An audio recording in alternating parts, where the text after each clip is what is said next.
बिस्मिल्लाहिर्रहमानिर्रहीम। So we were going through the intro of the renal disease. ठीक है, renal disease में सबसे पहले हम लोग ग्लोमेरुलर डिजीज़ पढ़ रहे थे और ग्लोमेरुलर कैप्सूल के हमने सारे स्ट्रक्चर देख लिए हैं। अब जो ग्लोमेरुलर कैप्सूल था उनके अंदर जो सेल्स होते हैं उनको अगर हम थोड़ा सा और डिटेल कर देख लें, क्योंकि ये डिटेल्स जो है ना ये आपको आगे बहुत हेल्प करेंगी हिस्टोलॉजी और इसकी जो पैथोजेनेसिस है वो करने में। तो सबसे अंदर हमारे पास थे एंडोथीलियल सेल्स। ठीक है, तो एंडोथीलियल सेल्स का नॉर्मली फंक्शन क्या होता है?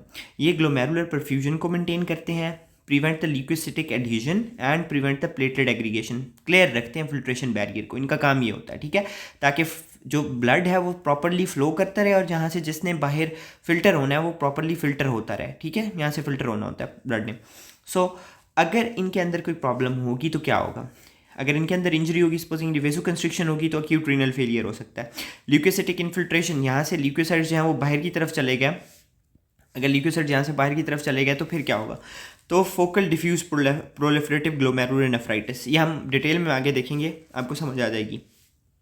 प्लेटलेट एग्रीगेट्स को यहाँ पे इसने नहीं बनने देना होता है। ब्लड नॉर्मली इस तरह फ्लो कर रहा है, वो फ्लो करता रहता है और जो फिल्टर होना होता है यहाँ से फिल्टर हो जाता है। प्लेटलेट एग्रीगेट नहीं करते। तो प्लेटलेट अगर एग्रीगेट करना यहाँ पे शुरू हो जाए तो क्या हो जाता है? थ्रोम्बोटिक माइक्रो एंजियोपैथी स्टार्ट हो जाती हैं। आई होप सो आपको समझ आ गया होगा। मेसेंजियल सेल्स, मैंने आपको बताया था कि सपोर्टिंग सेल्स होते हैं टफ्ट ऑफ कैपिलरीज के दरमियान में, ये मेसेंजियल सेल्स। ठीक है, इनका क्या काम होता है?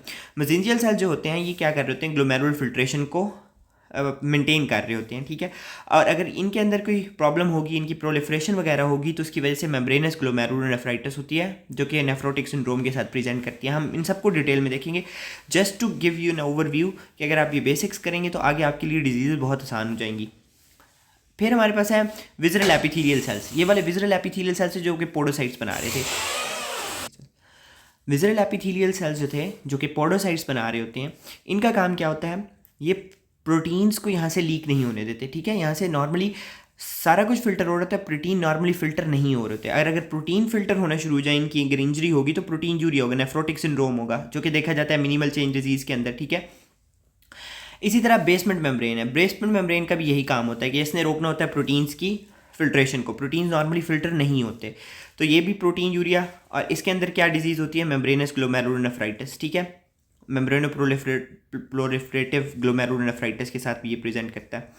पैराइटल एपिथेलियल सेल्स, अब ये सारा कुछ बताने का आपको मकसद ये है कि अगर आपको ये वाली पैथोलॉजीज़ पता होंगी कि क्या हो रहा है जिसकी वजह से डिज़ीज़ हो रही है, तो जब आप डिज़ीज़ करेंगे तो डिज़ीज़ में आपको बेसिक पैथोलॉजी पता होगी कि देखें, जैसे मिनिमल चेंज डिजीज़ है। मिनिमल चेंज डिजीज़ के अंदर क्या हो रहा है? यार ऐसी कोई पैथोलॉजी है जिसके अंदर प्रोटीन फिल्टर हो रहे हैं। और प्रोटीन फिल्टर कहाँ से हो रहे हैं? Because there is a defect in the podocytes, effacement of the podocytes. तो आपकी हिस्टोलॉजी भी होगी, आपकी पैथोजेनेसिस भी हो गई और आपकी डिजीज़ क्लियर है। ठीक है, तो ये करने का मकसद ये है। पैराइटल एपिथेलियल सेल्स जो बाहर की तरफ प्रेजेंट होते हैं, ये पैराइटल एपिथेलियल सेल्स, अगर इनकी इंजरी हुई और इनकी प्रोलिफरेशन होना शुरू हो जाएगी तो ये क्या बनाएंगे? क्रीसेंट्स बनाने शुरू कर देते हैं। क्रीसेंट्स क्या होते हैं? ये इस तरह बहुत ज़्यादा प्रोलिफरेट होते हैं और ये ना इस तरह क्रीसेंट शेप चांद की तरह नजर आना शुरू हो जाते हैं। कौन सी डिजीज़ के अंदर होते हैं हमारे पास? Rapidly proliferative glomerular nephritis. तो ये करने का मकसद ये है ताकि आपको पैथोलॉजी जो है वो करने में आसानी हो। अब आपको पता होगा rapidly proliferative rapidly progressive glomerular nephritis के अंदर क्या पैथोलॉजी होती है? क्रीसेंट फॉर्मेशन होती है। तो आपकी हिस्टोलॉजी भी हो गई। क्रीसेंट फॉर्मेशन क्या होती है जी? Proliferation of the parietal epithelial cells of the Bowman capsule, ये भी हो गया आपका। और इसमें मेन पैथोलॉजी क्या है कि there is some injury that is causing the proliferation of the parietal epithelial layer. तो इस तरह आपकी पैथोजेनेसिस हो जाएगी रैपिडली प्रोग्रेसिव ग्लोमेरुलर नेफ्राइटिस की। ठीक है, तो होपफुली आपको ये सारी बातें समझ आ गई होंगी। दिस इज जस्ट इंट्रो ताकि आपको आगे डिजीजेस करने में आसानी हो। Now we come to glomerular diseases. अब ग्लोमेरुलर डिजीजेस जो हैं उनके अंदर ग्लोमेरुलर डिजीजेस पहले देख लेते हैं कि इनका क्लिनिकल स्पेक्ट्रम क्या होता है। ग्लोमेरुलर नेफ्राइटिस जो हैं, ग्लोमेरुलर डिजीजेस जो हैं, वो बेसिकली दो क्लिनिकल स्पेक्ट्रम के साथ प्रेजेंट करती हैं। एक होता है जिसे हम कहते हैं नेफ्रिटिक सिंड्रोम और दूसरा होता है जिसे हम कहते हैं नेफ्रोटिक सिंड्रोम। ठीक है, तो आपको क्लिनिकल सिनेरियो में ये तो नहीं लिखा होगा कि नेफ्रिटिक सिंड्रोम है उसे नेफ्रोटिक सिंड्रोम है, इनकी सिम्टम्स दी होंगी। तो हम इनको कंपैरेटिवली पढ़ लेते हैं कि what is nephritic syndrome and what is nephrotic syndrome. So दोनों हैं क्या? ग्लोमेरुलर डिसऑर्डर्स हैं। ठीक है, ग्लोमेरुलर डिसऑर्डर्स हैं। सो सबसे पहले हम नेफ्रिटिक सिंड्रोम, इटिक।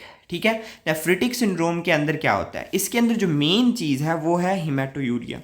ब्लड के बहुत ज़्यादा ब्लड जो है वो यूरिन के अंदर आना शुरू हो जाता है। यूरिन के अंदर हमें रेड सेल्स की कास्ट मिलती है, ठीक है। इसके अंदर प्रोटीन यूरिया होता है, लेकिन प्रोटीन यूरिया माइल्ड होता है, less than 3.5 gram per day, ठीक है। नॉर्मली हमारे पास किडनी से 150 to 250 अगर mg पर डे तक के अगर आ रहे हैं ना, तो ये नॉर्मल कंसनट्रेशन है। इतने प्रोटीन्स अगर लीक हो भी रहे हैं तो we can't categorize that, but there is a cut off point. 3.5 gram per day से ज़्यादा अगर प्रोटीन लीक हो रहा है तो that is nephrotic syndrome, nephrotic, ठीक है। एंड इससे कम अगर है तो that is nephritic syndrome. But nephritic syndrome on the basis of protein हम नहीं कहते। नेफ्रिटिक सिंड्रोम के लिए हेमाटोयूरिया, ओलिगोयूरिया, ये मेन इसके कैरेक्टरिस्टिक्स हैं, ठीक है। तो हेमाटोयूरिया होता है सबसे मेन नेफ्रिटिक सिंड्रोम के अंदर। आरबीसी कास्ट यूरिन के अंदर नजर आती है। बहुत माइल्ड प्रोटीन यूरिया होता है। ओलिगोयूरिया और एजोटीमिया, ठीक है। ओलिगोयूरिया का मतलब क्या है कि बहुत कम यूरिन आएगा, और एजोटीमिया का मतलब क्या है कि नाइट्रोजन बिल्डअप होना शुरू हो जाएगा बॉडी के अंदर।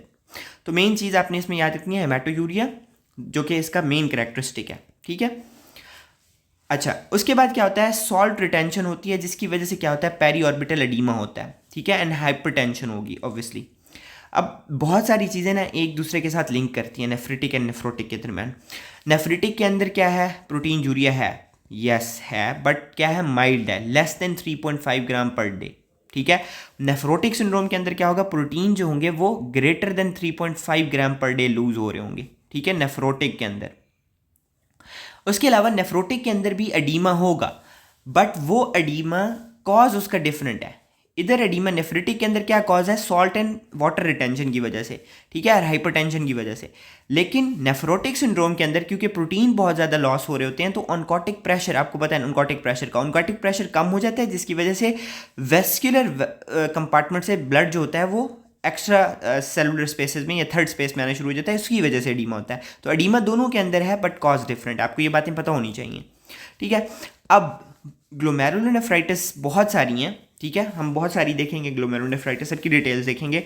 बट कुछ ग्लोमेरुलोनेफ्राइटिस हैं जो कि प्रेजेंट करती हैं विद नेफ्रिटिक सिंड्रोम, और कुछ होंगी जो कि प्रेजेंट करती हैं विद नेफ्रोटिक सिंड्रोम। मैंने आपको स्टार्ट में बता दिया कि ग्लोमेरुलर डिजीजेस के दो मेन क्लिनिकल स्पेक्ट्रम्स होते हैं, या वो नेफ्रिटिक सिंड्रोम के साथ प्रेजेंट करती हैं, या वो नेफ्रोटिक सिंड्रोम के साथ प्रेजेंट करती हैं। तो कौन सी हैं जो कि नेफ्रिटिक सिंड्रोम के साथ प्रेजेंट करती हैं, एक्यूट प्रोलिफरेटिव ग्लोमेरुलोनेफ्राइटिस, जिसको हम पोस्ट स्ट्रेप्टोकोकल ग्लोमेरुलोनेफ्राइटिस भी कहते हैं। आईजीए नेफ्रोपैथी, मेम्ब्रेनो प्रोलिफरेटिव ग्लोमेरुलोनेफ्राइटिस, इसकी एक टाइप है जो कि नेफ्रिटिक सिंड्रोम के साथ करती है, हम डिटेल में देखेंगे उसको। रैपिडली प्रोग्रेसिव ग्लोमेरुलोनेफ्राइटिस, आरपीजीएन, ठीक है। तो ये चार हैं, आपको नाम पता होने चाहिए। These present with nephritic syndrome mainly, ठीक है। और एक कंजेनिटल डिजीज है जिसे हम मलपोर्ट सिंड्रोम कहते हैं, उसके अंदर भी नेफ्रिटिक सिंड्रोम होता है। अब आते हैं नेफ्रोटिक सिंड्रोम पे। मैंने आपको ऑलरेडी सारा कुछ बता दिया है। नेफ्रोटिक सिंड्रोम के अंदर कैरेक्टरिस्टिक क्या है, heavy protein urea. Nephritic syndrome के अंदर क्या था, हैवी हिमैटोयूरिया, ठीक है। तो ये दो मेन बातें आपको याद रखनी है। अब जब प्रोटीन लॉस होगा तो क्या होगा, प्रोटीन मेनली कौन सी होती है, सेलेक्टिव प्रोटीन लॉस हो रहा होता है। इसकी एक डिजीज होती है जिसे हम कहते हैं मिनिमल चेंज डिजीज, उसके अंदर सिर्फ एल्ब्यूमिन लॉस हो रहा होता है। बट एनीवेज एल्ब्यूमिन लॉस हुआ, जिसकी वजह से क्या होगा, ऑनकोटिक प्रेशर कम हो जाएगा। ऑनकोटिक प्रेशर कम होगा तो उसकी वजह से क्या हो जाएगा, एडीमा होना शुरू हो जाएगा। अब मैंने बताया कि एडीमा उधर भी होता है, बट उधर edema salt and water retention की वजह से हो रहा होता है। अब जब हमारे पास प्रोटीन यूरिया बहुत ज़्यादा हो रहा है, प्रोटीन बॉडी से लॉस हो रही हैं, तो लिवर जो है वो कंपनसेटरी तौर पे क्या बनाने शुरू कर देता है, लिपोप्रोटीन्स बनाने शुरू कर देता है, ठीक है, लिपोप्रोटीन्स बनाने शुरू कर देता है। तो इसकी वजह से क्या होता है, लिपिड बहुत ज़्यादा बॉडी में होना शुरू हो जाते हैं, लिपिडीमिया होता है, एंड ऑब्वियसली लिपिड यूरिया होता है। ओके, तो ये बातें हो गई। अब नेफ्रोटिक सिंड्रोम किन किन ग्लोमेरुलर डिजीज़ के साथ होता है, ये मेम्ब्रेनस नेफ्रोपैथी के साथ होता है, मिनिमल चेन डिजीज़ के साथ होता है, फोकल सेगमेंटल ग्लोमेरुलर स्क्लेरोसिस के साथ होता है, मेम्ब्रेनो प्रोलिफरेटिव ग्लोमेरुलोनेफ्राइटिस के साथ होता है, डायबिटिक ग्लोमेरुलोपैथी के साथ होता है। तो आपको ये नाम याद करने हैं, किन के साथ नेफ्रोटिक सिंड्रोम है, कौन सी प्रेजेंट करती हैं विद नेफ्रिटिक सिंड्रोम, आपको ये याद होनी चाहिए। अब एक कंपैरेटिव एनालिसिस देख लेते हैं। नेफ्रिटिक सिंड्रोम के अंदर क्या होगा, प्रोटीन यूरिया होगा, यस होगा, माइल्ड होगा, ठीक है, लेस देन 3 ग्राम्स या 3.5 ग्राम्स। नेफ्रोटिक सिंड्रोम में ग्रेटर देन 3.5 ग्राम।